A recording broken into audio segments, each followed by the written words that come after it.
এই হলো সেই অফবিট জায়গা, রঙিন পাহাড়, ট্যুরিস্টদের কাছে যেটি একটি স্বপ্ন বা স্বর্গের ছোঁয়ার মতো। কেমন লাগছে আপনাদের?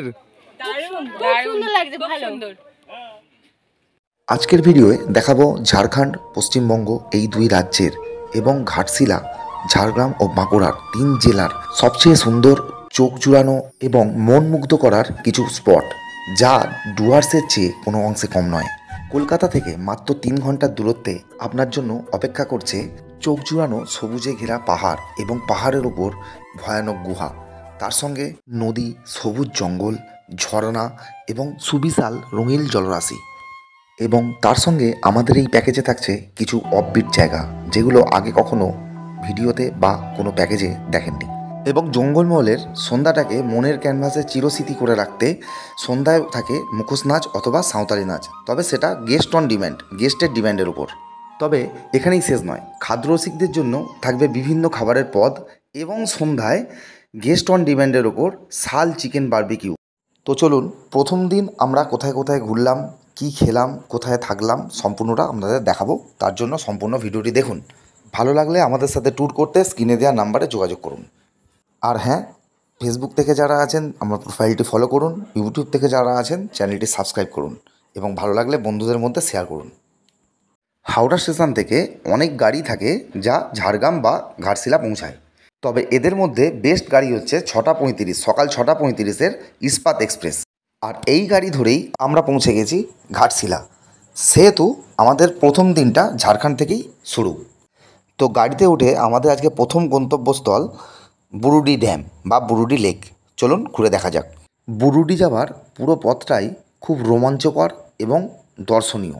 পথের দুই দিক পুরো গ্রাম্য পরিবেশ এবং ঘন জঙ্গলে মোড়া, এবং সামনে তাকালেই পাহাড় ছাড়া কিছুই দেখা যায় না। খুব দুর্দান্ত একটা পরিবেশের মধ্য দিয়ে আমরা চলেছি বুরুডি ড্যাম বা বুরুডি লেকের দিকে। অবশেষে কিছুক্ষণের মধ্যে আমরা এসে গেলাম বুরুডি ড্যাম। দেখুন শুধু একবার, অসাধারণ ভিউ। আমার তো দারুণ লাগছে। আপনাদের কেমন লাগছে কমেন্টে অবশ্যই কিন্তু জানাবেন। সামনেই সবুজে মোড়া পাহাড়, সবুজে মেরা জঙ্গল এবং তার সঙ্গে রঙিন জল।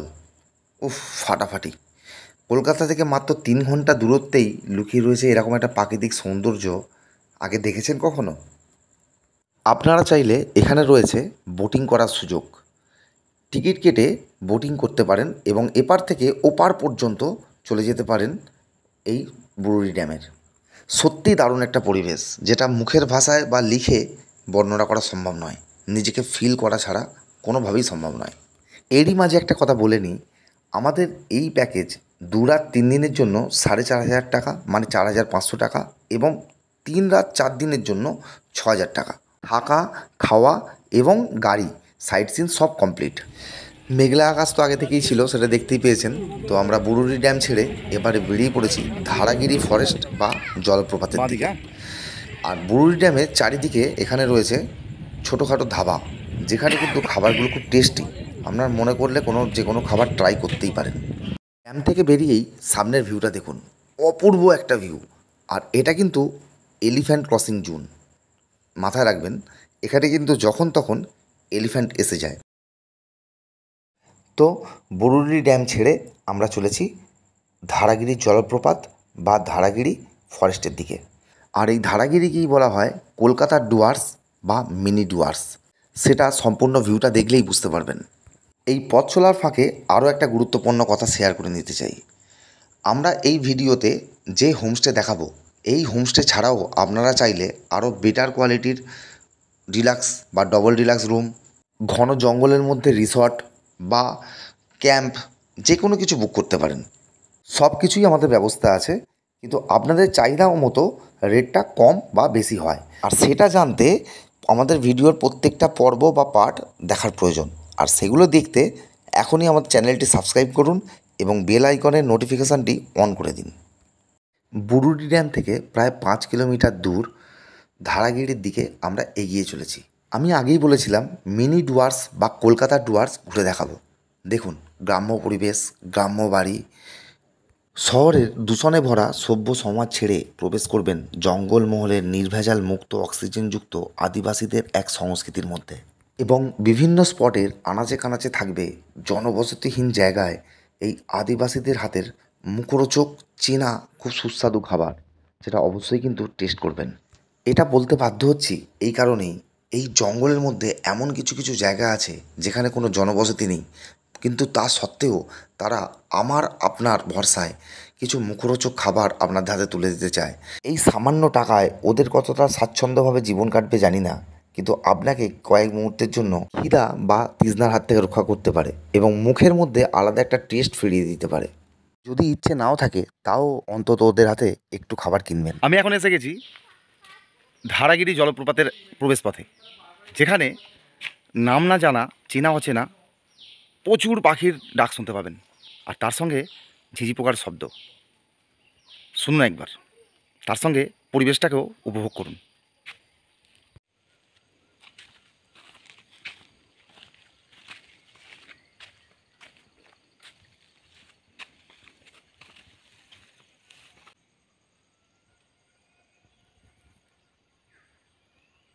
ধারাগিরি ফরেস্টের বুক চিরে চলেছি ধারাগিরি জলপ্রপাতের দিকে।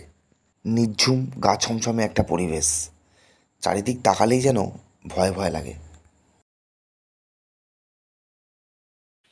ওহ, পুরো ঘন জঙ্গলের মধ্যে দিয়ে হাঁটছি, একটা অ্যাডভেঞ্চার ফিল হচ্ছে, যেটা কোনো অংশে নর্থ বেঙ্গলের চেয়ে কম নয়। মনে হচ্ছে অফবিট নর্থ বেঙ্গল, আর এটা হচ্ছে অরিজিনালি অফবিট ঝাড়খণ্ড। দেখুন, যে দোকানটার কথা বলছিলাম, দূরে একটি মাত্র দোকান এবং চারিদিক ঘন জঙ্গল, পবিত্র ঘন সবুজে ঘেরা জঙ্গল, যেখানে কোনো মানুষের বসবাস নেই এবং যেখানে সূর্যের আলো ভালো করে প্রবেশ করতে পারেনি। কিছুটা এগোতেই নির্জন এবং গা ছমছমে কীরকম একটা পরিবেশ, হঠাৎ করে মনে হচ্ছিল কোনো একটা ইংরেজি ছবির ভৌতিক দৃশ্যের শুটিং স্পট। দুপা এগোতেই পৌঁছে গেলাম ধারাগিরি জলপ্রপাত। এই বিশুদ্ধ পরিষ্কার রঙিন জলের লোভ সামলাতে না পেরে আমাদের ড্রাইভার ভাই অলরেডি মুখ ধুতেই শুরু করে দিয়েছে এই জলে। কেমন লাগলো? খুব ভালো। আর এখানে ঢোকার পথে কেউ যদি হালকা ফুলকা কিছু টিফিনও করতে চান, তার জন্য রয়েছে একটা ছোটোখাটো দোকান। যে দোকানগুলির কথা আমি আগেই বলছিলাম। খিদে না থাকলেও কোনো কোনো জায়গায় গেলে সেখানকার খাবার একটু টেস্ট করতে ইচ্ছা করে।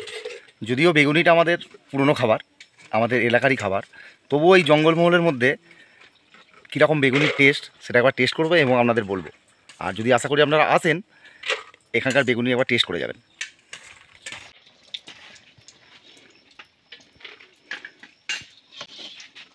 আর এই বেগুনি দেওয়া হয় একদম টাটকা শাল পাতায়।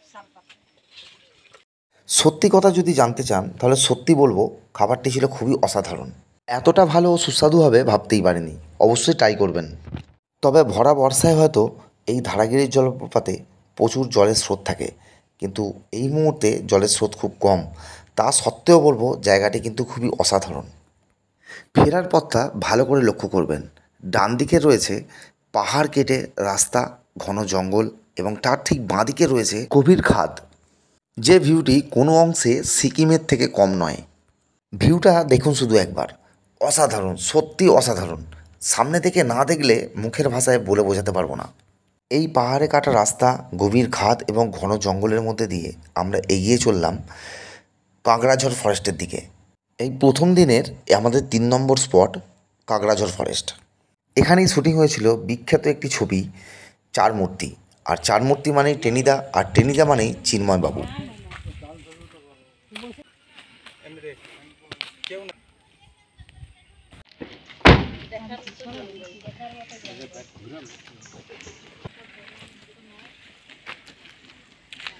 এই কাঁকড়াঝড় ফরেস্ট সম্বন্ধে আমাদের গেস্টদের মন্তব্যটা কী ছিল, নিজেরাই নিজেদের কানে এইমাত্র শুনতে পেলেন। নিষ্পাপ নিঝুম এক পবিত্র ঘন জঙ্গল, যেখানে রয়েছে পশু পাখিদের অবাধ স্বাধীনতা। অসাধারণ একটা পরিবেশ, অসাধারণ। নিজেরা স্বচক্ষে না সামনে থেকে দেখলে বুঝতে পারবেন না। আর এই জন্যই বুঝি বিভূতিভূষণ বন্দ্যোপাধ্যায় বাবু ওনার বাকি জীবনটা লেখালেখির জন্য এখানেই কাটিয়ে দিয়েছিলেন।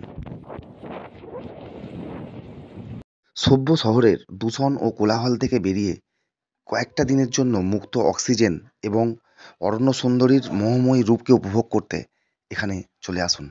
অরণ্য সুন্দরী কাঁকড়াঝোড়কে উপভোগ করতে করতে আমরা রওনা দিলাম এই ফরেস্টেরই আরেকটি অংশ, রঙিন পাহাড়। কিছুটা যাওয়ার পর গাড়ি রেখে 1.5 কিলোমিটার মতো হাঁটা পথে যেতে হয় এই রঙিন পাহাড়।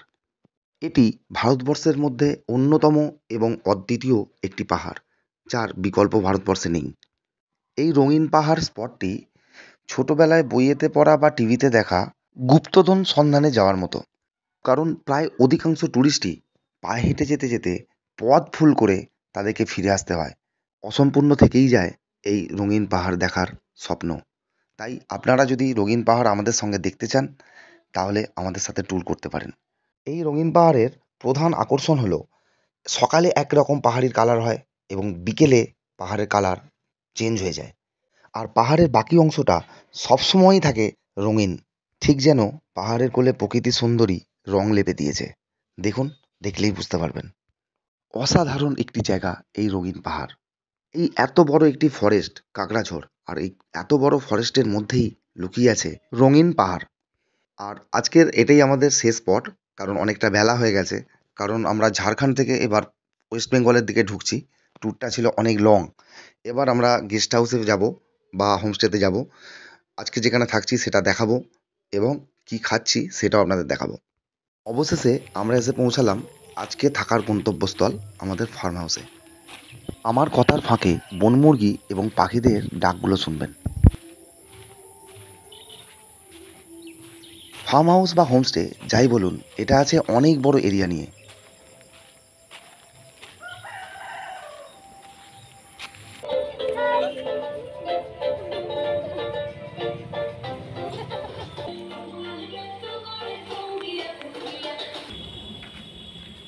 বাচ্চাদের খেলাধুলার জন্য দোলনা, স্লিপ এবং বড়দের সেলফির জন্যও রয়েছে অনেক কিছু ব্যবস্থা।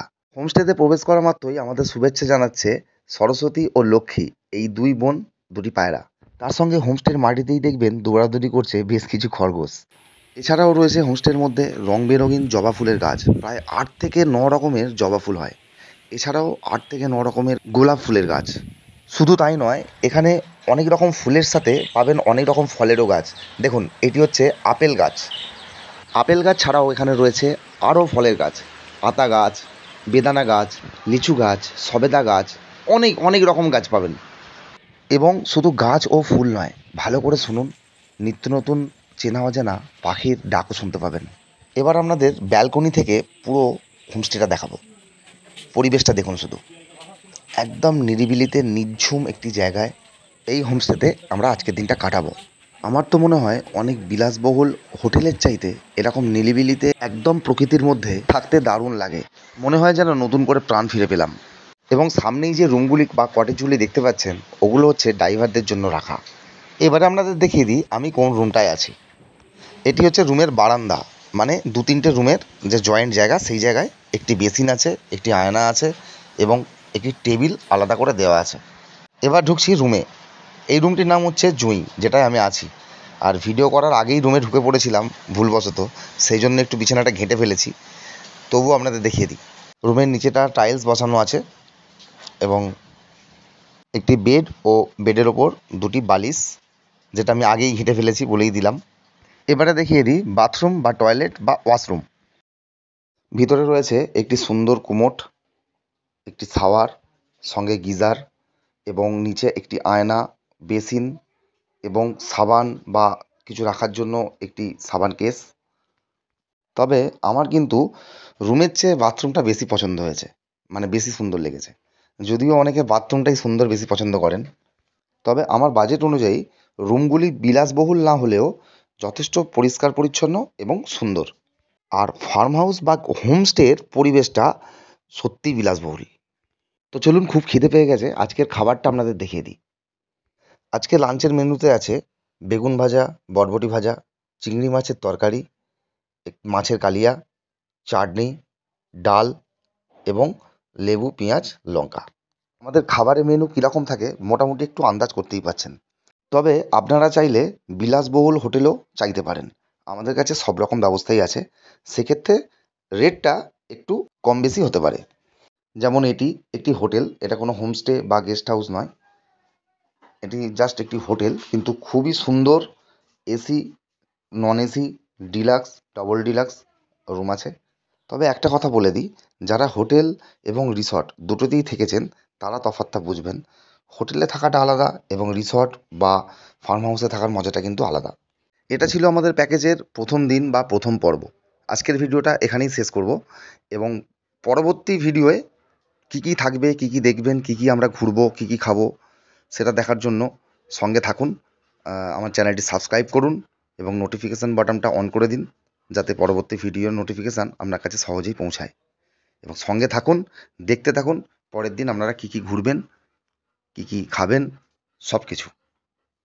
আর যদি আমাদের সাথে এরকম সুন্দর সুন্দর জায়গায় সুন্দর ট্রিপ করতে চান, তাহলে ডেসক্রিপশান বক্সে বা স্ক্রিনেও আমার নাম্বার দেওয়া থাকলেও অবশ্যই যোগাযোগ করবেন। ধন্যবাদ।